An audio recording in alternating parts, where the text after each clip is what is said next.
I just got rejected today for a $360,000 contract, and I think it's the best thing that's ever going to happen to the brand that rejected me. For the last month and a half or so, we've been talking to this brand that's had a huge issue when it comes to their marketing.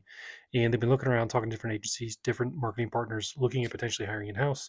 And we came out to the last two on the list to decide between. The reason they gave me is because they said the other marketing partner had more recent and relevant success stories. Recent, as in within the last year, primarily tied to the Andromeda update when it comes to Meta, and relevant, meaning the type of products that they sell. This other partner has actually sold those types of products before. Now, with that being said, I could sit here and spend the next 60 seconds telling you of all of our success stories of the clients we've onboarded recently that we've helped with Andromeda, of the clients we've had over the last couple of years in going through that Andromeda update, but that's not the point. The point here in the lesson or the takeaway I would get from this is that I didn't listen well enough and I didn't present my case or our business case for partnering with us in such a way that it made it valuable to them. And while you hear big names in this space talk about perceived value, talk about what makes you different, and frankly, I've even said what makes you different is bigger than the results that you can typically get.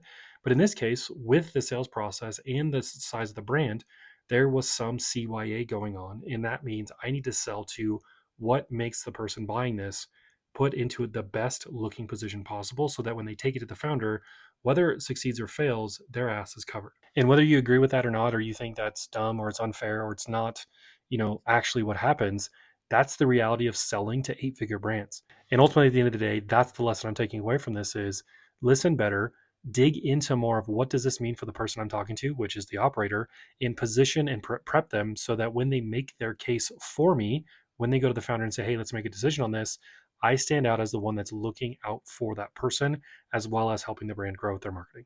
All right, so let's close the loop on why them rejecting us is the best thing that's going to happen to them. Well, because one, they're either going to get a result based on their decision, which good for them, good luck.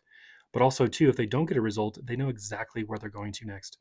In many cases over the last couple of years, we have had conversations where people are like, I'm not really sure I'm going to go with somebody else because they're bigger, they're flashier, they're a bigger agency, they're international, they've got reputation, things of that nature, and then it doesn't pan out. And the first person those brands call is us. And they're like, this isn't how business decisions are made.